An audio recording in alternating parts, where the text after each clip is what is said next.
कालचा व्हिडिओ आला नाही कारण की मामा बोलत होता व्हिडिओ शूट नको करू, त्यामुळे केला नाही. मग आता एवढंच रिपेअर करायचं होतं, त्याच्यानं सगळंच काढून ठेवलं आहे मी. आता विश्वास नव्हता तर कोणी गाडी पण पुसली नाही. पुण्य घाणं दिसायचं, इकडून माती लागली. तर गुड मॉर्निंग गायस, तर तुमचं स्वागत आहे एक नवीन व्हिडिओमध्ये, सॉरी ब्लॉगमध्ये. तर आता वाजलेत 10 वाजून किती 24 मिनटं झाले. तर आता चालू आहे मामाकडून.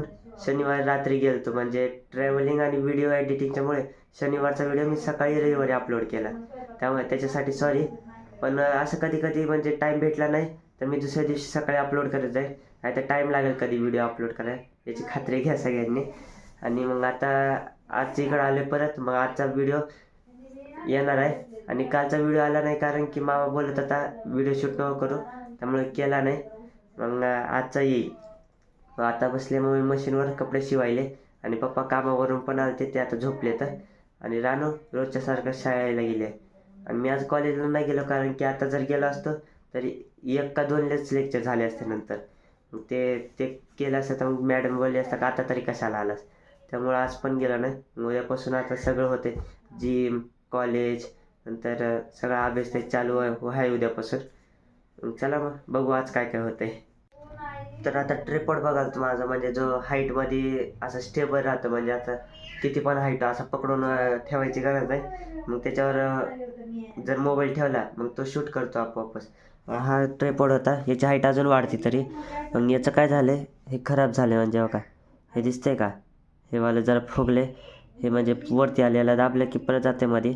मग याला फेविक्विक लावून चिटकावं लागेल, आणि याला पण फेविक्विक लावावं लागेल. म्हणजे याला काय झालं आहे बघा, हे दिसतंय का, हे वाला खिळा, हा वाला हे फिरवतं, म्हणजे याच्यावर लॉक होते हे वाला. हे फिरवतं आणि मग तो खिळा पण निघतो त्याच्यासोबत. मग ते फेविक्विकनं फिट करावं लागेल.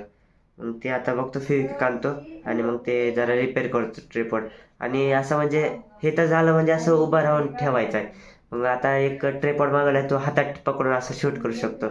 मग फोटो असला त्याचा, मग इथं बाजूला दाखवेल तुम्हाला, म्हणजे बाजूला कोणत्या तर साईडला दिसेल तुम्हाला तो फोटो.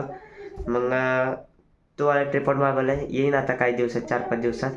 मग ते येणार आहे, मग याला रिपेअर करायचं आहे. चला मग आज करू याला रिपेअर.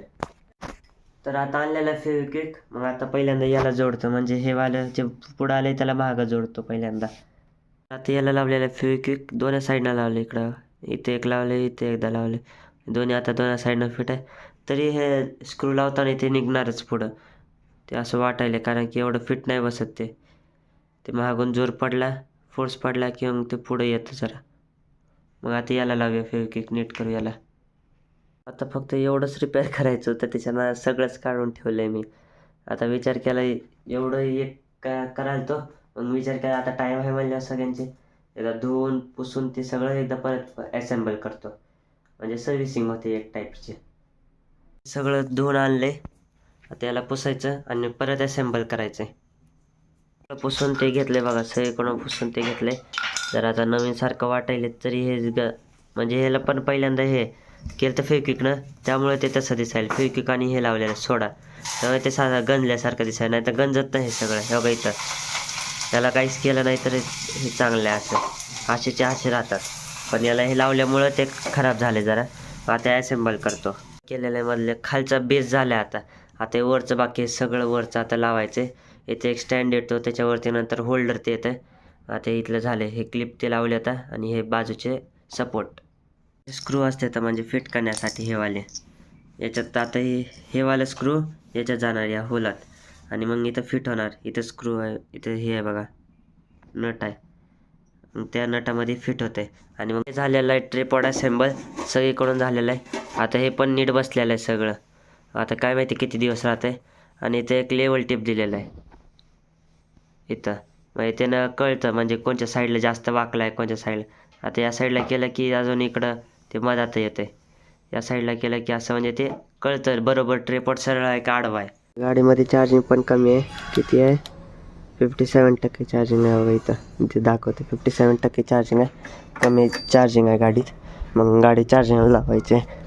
आता चार्जर ते काढून मग चार्जिंगला लावतो गाडी. आता बटन ते चालू केलं गाडीचं, मग आता चार्जिंग डिटेक्ट करते. आता इथं कळते म्हणजे ब्लिंक होते, चार्जिंग होईल तर चालू झाला. आवाज पण आला गाडीचा. आता चार्जिंग किती आहे? 57% चार्जिंग आहे. 75 किलोमीटर जाते. म्हणजे अजून किती वेळ लागते? 1.5 तास चार्जिंगला लागते फुल होण्यासाठी. मग मला या गाडीची एक चीज आवडते, म्हणजे जर आपण समजा बटन जरी चालू केलं म्हणजे करंट लगेच सप्लाय करत नाही. ते पहिला टेस्टिंग करतं, म्हणजे ते वायर म्हणजे ते कनेक्टर आहे ते बरोबर गाडीला कनेक्ट झाले का नाही, गाडीलाच लावले का नाही, मग ते नंतर चालू होते. तवरचं होत नाही. तवरचं असंच म्हणजे सप्लाय पुढं जात नाही, स्टॉप करतं तिथंच. एक अवघडच आहे. म्हणजे चार्जिंगला जर गाडी लावायची असली मग म्हणजे आर्थिंग लागते. आर्थिंग नसली तर चार्जिंगच होत नाही गाडीला. हा म्हणजे प्रॉब्लेम आहे. नसली तर मग करून घ्यावं लागते. पण आमच्या इथं पहिल्यापासूनच घरात आर्थिंग आहे वाटते, त्यामुळं आम्हाला काय करून घ्यावं लागेल नाही बाहेरून. तर आता का शनिवारी आपण बूट धुवलेला, मग त्यात वाळलेलं आहे सगळीकडूनच आणि चांगला दिसायला नवीन सारखाच दिसायला जरा. मग आता याला मध्ये ठेवतो, नाहीतर अजून बाहेर ठेवल्या खराब व्हायचं पडल्यावर. तर आता टी व्ही बघायला लाईटच गेली आहे. आता काय माहिती परवा सारखी गेली तर आता परवा दिवशी 2 वाजता का 1 वाजता गेले, रात्री 6-7 वाजता आली ती. मग आता काय माहिती कधी येते. आणि वरतून मम्मी मशीनला बसली आहे, तिला अर्जंट ब्लाऊज आहे तर. फायनली लाईट आलेली आहे, म्हणजे 10 ते 15 मिनटच गेली असं. आता आलेली आहे लाईट जाऊन आल्यावर एकदा म्हणजे गाडीचं ते चार्जर आहे का त्याचं बटन बंद करून चालू करावं लागतं, नाही तर चार्जिंगच होत नाही. ते सप्लायच पुढं पाठवत नाही. मग ते बंद करून चालू करावं लागतं, मगच करंट सोडतं. मग आता चार्जर पण चालू झालेलं आहे. गाडी आता झालेली आहे, गाडीमध्ये चार्जिंग फुल झालेली आहे. चार्जिंग लावून चालू करून दाखवतो का. इथे दाखवते खालती किती 100% झाले. चार्जिंग फुल झाली. किती 2.5 ते 3 तास चार्जिंगला लागले फुल व्हायला. लय वेळ लागला काय माहिती. 50 किती 57% होती. मग आता 100% व्हायला 3 तास लागले आणि मध्ये 10 ते 15 मिनटं लाईट पण गेली. तरी लय वेळ लागला काय माहिती कसं काय.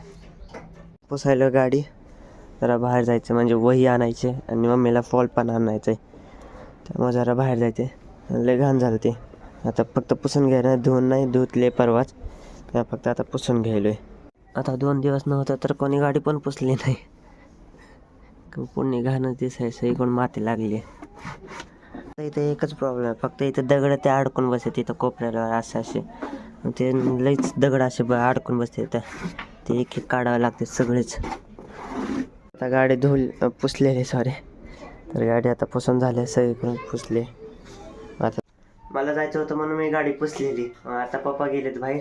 आता पप्पा आल्यानंतर जाऊया. येताना वही आणि ते काय मम्मीचं फॉल ते आणायचं, मशीनचं सामान, मग ते आणायचं. चला मग आता आलेले पप्पा घरी. बाहेर गेले ते कुठं तरी, मग आता आलेत घरी. तर मला पण जायचं आहे बाहेर.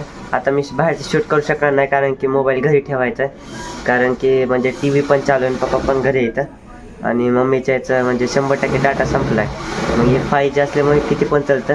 मग हा मोबाईल आता घरी लागेल, त्यामुळे बाहेरचं शूट नाही करणार. आल्यानंतर दाखवतो तुम्हाला काय काय आलं. तर आता फायनली आलेलो आहे घरी सामान घेऊन. बुक ते सगळं मम्मीचं ते सामान आणले. आता वाजले 6, म्हणजे किती पाऊण तास गेला बाहेर सामान आणण्यातच. आता राहणं पण बसले अभ्यासाला आणि तिथं मम्मी आता ते मशीनवर चाचून बसले. मग आता आजच्यासाठी एवढंच. तर व्हिडिओ पण अपलोड करायचा आहे. मग भेटून दुसऱ्या ब्लॉगमध्ये, म्हणजे तुझ्याच्या ब्लॉगमध्ये. जर हा व्हिडिओ आवडला असेल तर व्हिडिओला लाईक, चॅनलला सबस्क्राईब आणि कमेंट नक्की करा. तर भेटू उद्याच्या ब्लॉगमध्ये. तर आजच्यासाठी बस एवढंच. तर बाय बाय.